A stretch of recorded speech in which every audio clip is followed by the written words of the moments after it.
According to the program, we're supposed to be ending at 12:30.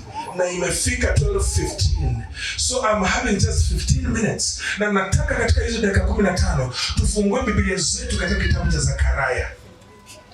Please to also announce that we have evening services that are run in English.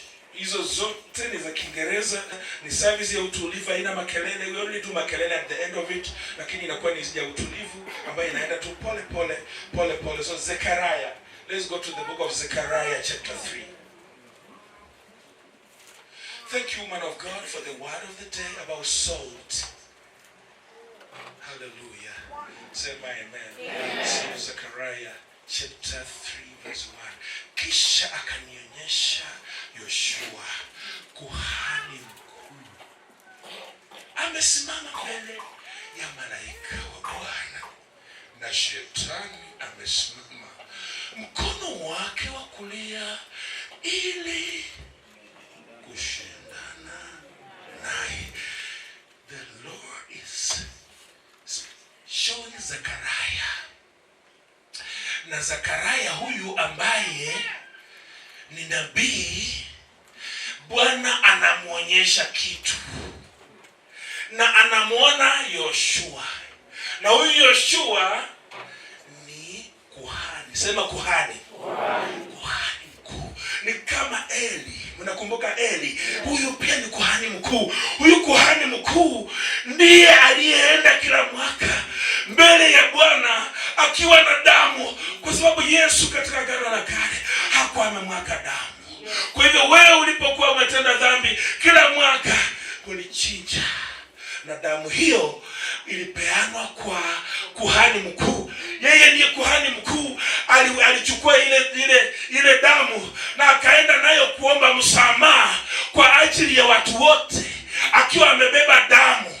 Na alipoingia kule, kwa sababu labda pengine angekuwa amefanya dhambi na angekufia huko, yeye alipoenda huko kuna kamba iliyofungwa kwa mguu wake, na akiwa akitoa hiyo dhabihu kwa ajili ya dhambi ya watu wa Israeli, angeendelea kusheki mguu, akitingiza mguu, ili walio nje wajue ya kwamba ako hai, kwa sababu kama angekuwa amefanya mabaya angekufia huko. Hakuna vile ungeingia mahali patakatifu pa utakatifu na uwe na uchafu, Mungu angekuangamiza. Sema amen. A very important person.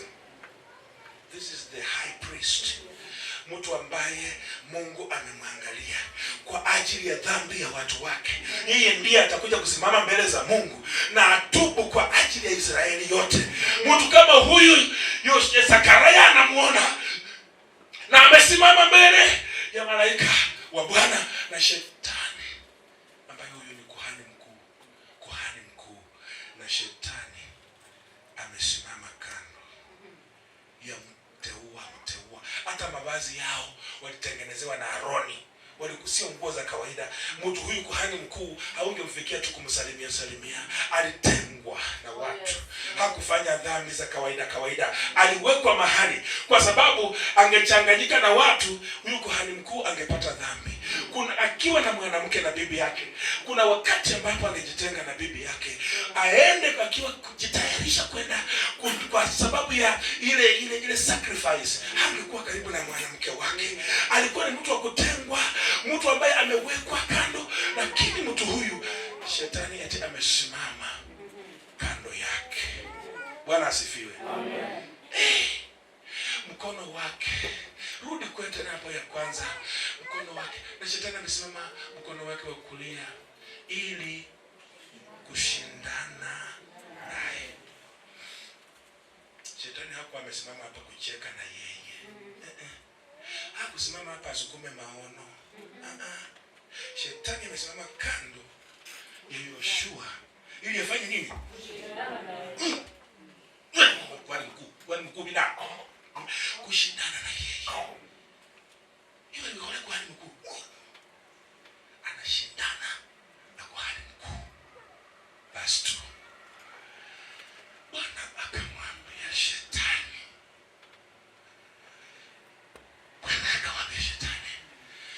Bwana na akukemee ewe shetani. Naam, akija kwa Yerusalemu afanye nini? Kuna mtu ambaye amekaa hapa kusema tu neno akukemee hawezi, na wewe umepakawa na mapepo. If you can't say that, kama huwezi kusema neno akukemee, sema akukemee. Nataka tusome sisi wote. Bwana akamwambia Shetani, Bwana na akukemee. Ewe naam, Bwana aliye Yerusalemu na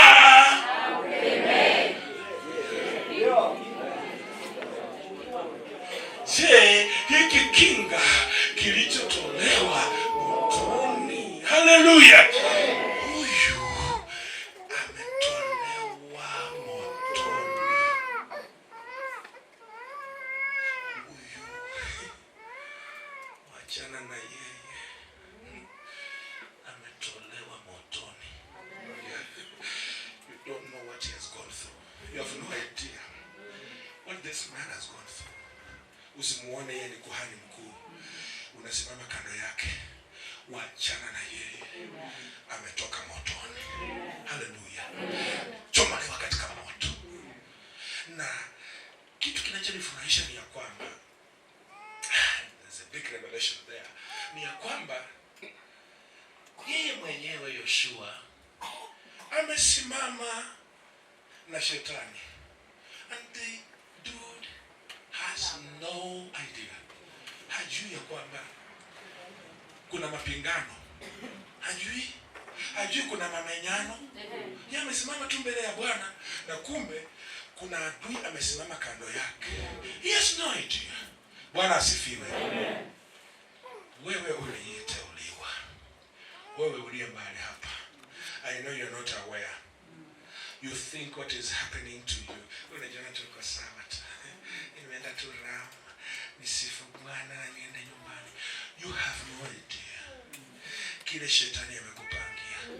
Simwama nilonga Shetani amepangia kama vinyweta. Wewe unasema piga makofi upiki. You have no idea what the devil has planned to do in your life. Katika masomo yako huna wewe ujui kile Shetani anakupangia. Vile uko hapa wanapanga Shetani na majeshi lake na mapepo. Wanapanga wewe uangamie. Wanapanga watoto wako waangamie. Wanapanga uaibike. Wanapanga hata nyumba yako isombwe na maji. Shetani amekupangia biashara yako ianguke. You must know that. Bwana asifiwe. Kuna yule ambaye anakupinga. He is there. Wewe mwanafunzi, Shetani amekupangia drop out of school. That's what the devil is doing. Na yuko mbali. Ati amesimama wapi? Nataka kuelekea mbele nje mli. Amesimama nje. Amesimama kwa barabara. Amesimama wapi? Amesimama wapi?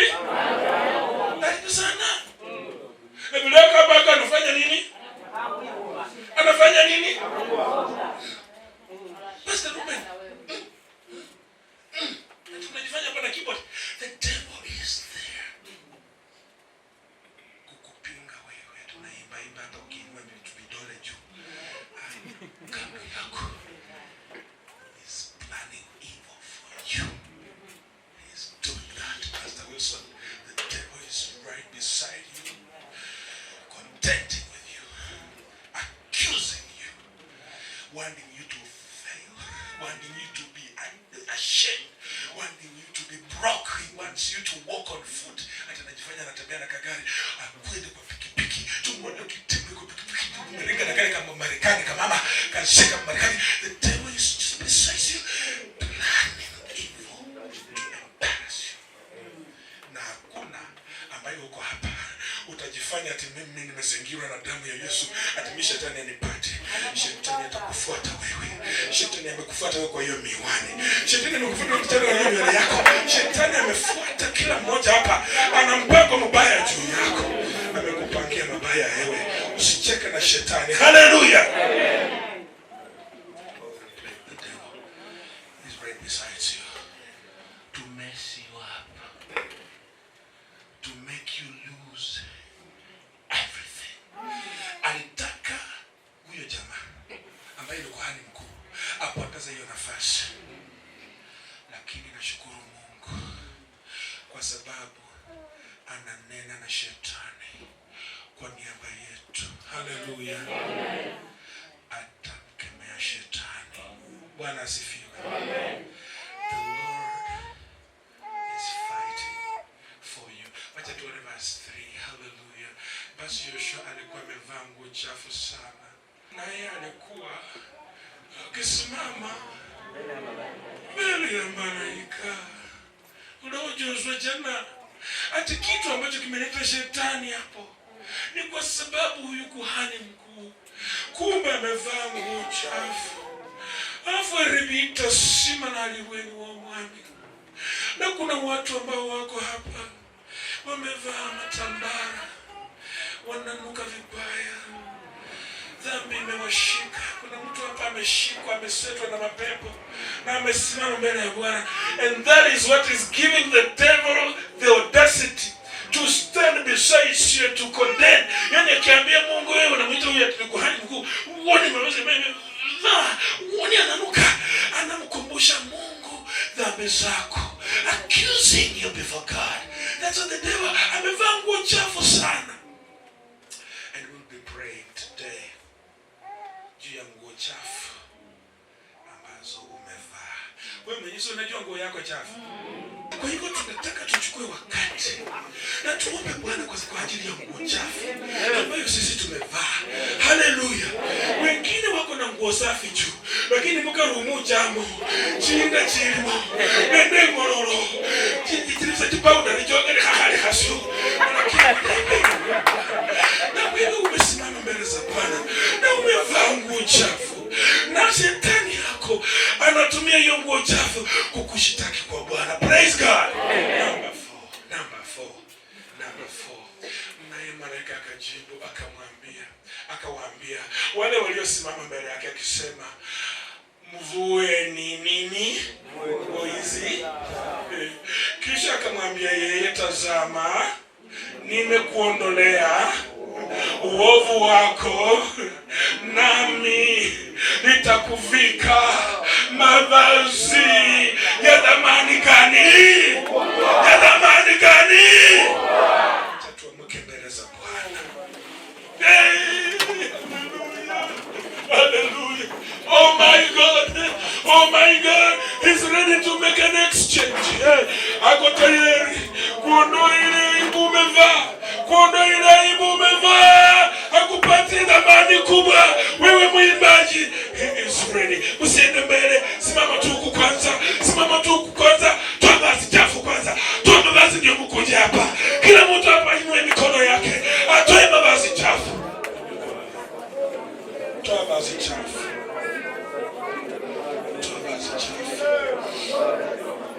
Remove the dirty garment. Toa vazi chafu. Hallelujah. Wacheza vyombo, toa vazi chafu. Bwana ako tayari kukuvalisha vazi jipya, kukupea vazi jipya la thamani, vazi jipya la thamani kubwa,